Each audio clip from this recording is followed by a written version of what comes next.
Hey guys, welcome to Infoboost. So friends, आज की इस वीडियो में मैं बात करने वाला हूँ वीएलएसआई जॉब्स के बारे में।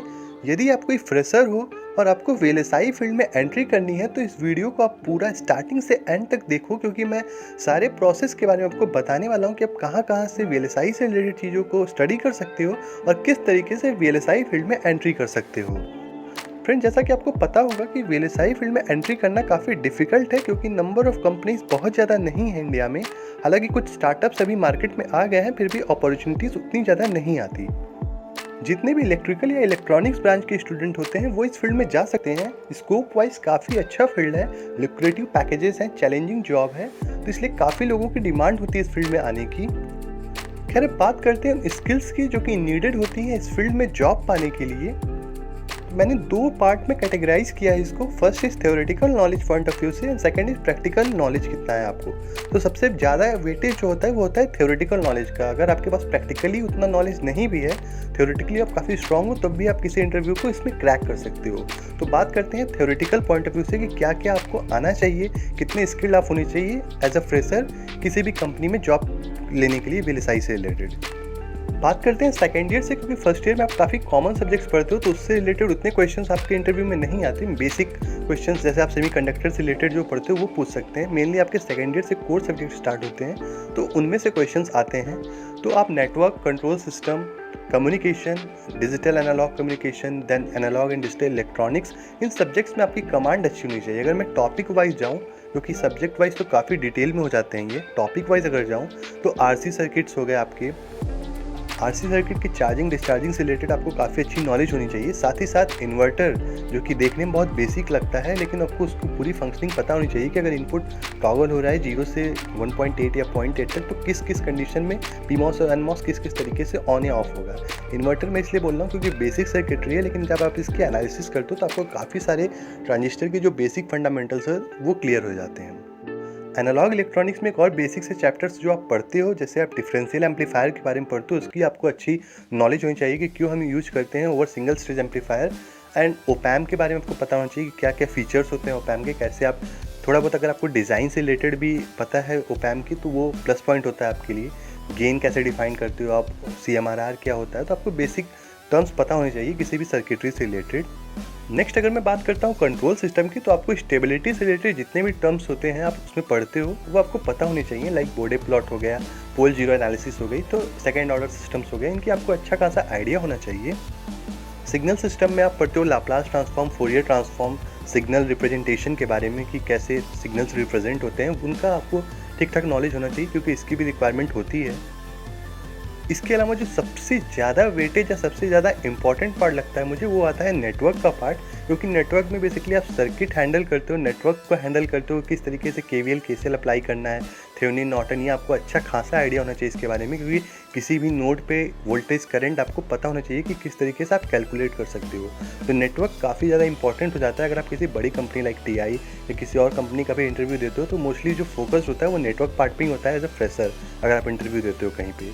क्योंकि नेटवर्क से ही वो आपको जज करते हैं कि आपको इंडक्टर, कैपेसिटर या रजिस्टर कहीं पे भी लगा के कैलकुलेट कराते हैं वोल्टेज करंट, तो आपको कितना अच्छा आइडिया है वो पता चल जाता है। उसके अलावा कुछ आपके और सब्जेक्ट्स हैं like communication, digital analog communication.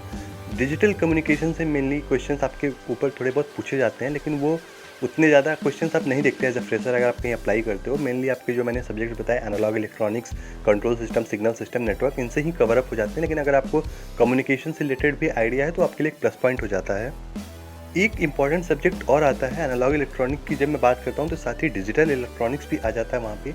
Digital electronics देखने में काफ़ी आसान लगता है, लोगों को काफ़ी अच्छी पकड़ होती है, लेकिन फिर भी उसमें काफ़ी क्वेश्चंस घुमा के बनाए जा सकते हैं। लाइक फ्लिप फ्लॉप से रिलेटेड क्वेश्चंस काफ़ी आते हैं, काउंटर से रिलेटेड होते हैं, हम काउंटर डिज़ाइन से रिलेटेड, तो आपको उनके बारे में भी खासा अच्छा आइडिया होना चाहिए।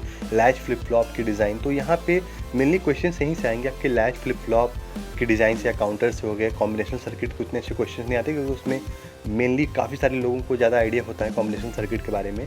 मेनली जो क्वेश्चन घुमाए जा सकते हैं वो फ्लिप फ्लॉप पे ही घूमते हैं, या फिर आप काउंटर डिज़ाइन पे जाते हो, मेरे मूल्य सर्किट्स हो गए उस पर, तो उनके बारे में आपको अच्छा खासा आइडिया होना चाहिए। क्योंकि डिजिटल इलेक्ट्रॉनिक्स बहुत ज़्यादा टफ नहीं है, आप आसानी से उस पर फोकस कर सकते हो। तो ये बात हो गई थ्योरेटिकल पॉइंट ऑफ व्यू से कि कौन कौन से सब्जेक्ट में आपको ज़्यादा वेटेज देना है। Mainly analog electronic, digital electronic, network, ये 3 आपके काफ़ी मजबूत पार्ट होने चाहिए। साथ ही साथ अगर आप कंट्रोल सिस्टम या सिग्नल सिस्टम पे भी ध्यान रखते हो, कम्युनिकेशन थोड़ा बहुत भी अगर आप कर लेते हो तो आपका काम यहाँ पे हो जाता है। अब मैं बात करता हूँ प्रैक्टिकल पॉइंट ऑफ व्यू से कि अगर आप कोई इंटरव्यू अटेंड करने जा रहे हो तो थ्योरेटिकली तो काफ़ी सारे लोग स्ट्रांग होते ही हैं, लेकिन प्रैक्टिकली अगर आपने कुछ अपने सेकेंड ईयर थर्ड ईयर में किया हुआ है, कुछ चीज़ें लर्न की हुई, तो वो आपके लिए कितना एडवांटेज क्रिएट कर सकता है वहाँ पे। तो मैं बात करता हूँ कुछ प्रैक्टिकल चीज़ों की जिनको आप लर्न कर सकते हो ड्यूरिंग अपने ग्रेजुएशन में। अगर आपके कॉलेज में कैडेंस वर्चुअसो का टूल अवेलेबल है या साइनॉप्सिस का टूल अवेलेबल है तो आप वहाँ से circuit design and layout design की प्रैक्टिस कर सकते हो। हालांकि इसकी लाइसेंस कॉस्ट काफ़ी ज़्यादा होती है, तो मोस्ट प्रोबेबली बहुत सारे कॉलेजेस में अवेलेबल नहीं होगा। इवन इन दैट केस अगर आपके आसपास कोई ट्रेनिंग इंस्टीट्यूट है जहाँ पे ये कैडेंस की ट्रेनिंग कराते हैं, कैडेंस वर्चुअसो की, तो आप वहाँ से भी कर सकते हो। बहुत ज़्यादा कॉस्ट नहीं पड़ती, 10K 12K के अराउंड हो जाता है ये ट्रेनिंग, तो आप वहाँ से भी कर सकते हो। VLSI में उसके अलावा भी बहुत सारे टूल्स यूज होते हैं, लेकिन बेसिकली अगर आपको सेल्फ स्टडी भी करनी है तो आप वेरिलॉग को सीख सकते हो घर पे। Verilog as a coding language use होता है, तो आप वेरिलॉग को नेट के थ्रू सीख सकते हो। इसमें आपको कोई इन्वेस्टमेंट की नीड नहीं होगी। साथ ही साथ आप टिकल, स्किल, पर्ल, इन लैंग्वेजेस को भी सीख सकते हो, यूनिक्स को सीख सकते हो। ये आपको आगे काम आएंगी किसी भी इंडस्ट्री पॉइंट ऑफ व्यू से, तो आपके इंटरव्यू के लिए भी एक प्लस पॉइंट होता है। फ्रेंड्स, अभी तक मैंने आपको 2 चीज़ें बताई। पहला, थ्योरेटिकल पॉइंट ऑफ व्यू से जो मैंने बताया वो इसेंशियल है। अगर आप किसी भी VLSI इंटरव्यू में अपीयर होते हो तो उतना नॉलेज आपके पास होना ही चाहिए। दूसरा, मैंने आपको बताया प्रैक्टिकल पॉइंट ऑफ व्यू से आप क्या क्या लर्न कर सकते हो। वो इसेंशियल तो नहीं है, लेकिन अगर आप उसको सीखते हो तो वो आपके लिए एक वैल्यू एड ऑन ही करेगा। दूसरे लोगों से आप काफ़ी आगे रहोगे किसी भी इंटरव्यू में अगर आप अपीयर होते हो तो। अब मैं आपको बताने वाला हूँ कुछ और चीज़ें जो कि अगर आप अपनी ग्रेजुएशन टाइम में करते हो तो आपकी नॉलेज को और इंक्रीज़ करेगा। तो अगर आप सेकेंड ईयर से भी पढ़ते हो, आप या थर्ड ईयर में पढ़ रहे हो, तो आप अभी से कुछ रिसर्च पेपर्स को पढ़ना स्टार्ट कर सकते हो। लाइक VLSI पे बहुत सारे पेपर्स पब्लिश होते हैं, तो आप जो भी टॉपिक पढ़ रहे हो उससे रिलेटेड रिसर्च पेपर पढ़ते हो तो आपको इनसाइट नॉलेज मिलता है उस सर्किट के बारे में। लाइक अगर आप ओपैम के बारे में स्टडी कर रहे हो तो आप ओपैम से रिलेटेड पेपर IEEE या स्प्रिंगर किसी भी साइट पे जाके आप देख सकते हो। तो उसके बारे में पढ़ोगे तो आपको अंदर के पता चलता है कि कौन कौन से आर्किटेक्चर यूज़ होते हैं। काफ़ी सारी डीप नॉलेज आपको मिलती है जो कि इंडस्ट्री में यूज़ होती है। साथ ही साथ आप ओपैम, कॉम्परेटर, किसी भी चीज़ पे, PLL पे या किसी भी टॉपिक पे आप जो स्टडी कर रहे हो, नॉर्मली जाके इन्वर्टर पे भी आप देखोगे तो पेपर्स आपको मिल जाते हैं। आपको कुछ ना कुछ नया नॉलेज मिलता है जो कि काफ़ी अच्छा होता है आपके लिए। अगर आप किसी इंटरव्यू में जाते हो, इन सारी चीज़ों को वहाँ पे बताते हो, एक्सप्लेन करते हो, तो काफ़ी अच्छा इंप्रेशन पड़ता है आपका। सो ये थे कुछ इंपॉर्टेंट स्किल्स जो कि आपके पास होनी ही चाहिए अगर आप VLSI रिलेटेड कंपनी में जॉब पाना चाहते हो तो। फ्रेंड्स, अगर आप किसी ऐसे कॉलेज में स्टडी करते हो जहाँ पे VLSI से रिलेटेड कंपनी नहीं आती, तो उसके लिए मैंने एक वीडियो बनाया है जिसके थ्रू आप ये जानोगे कि आप किस तरीके से VLSI रिलेटेड कंपनीज के लिए अप्लाई कर सकते हो।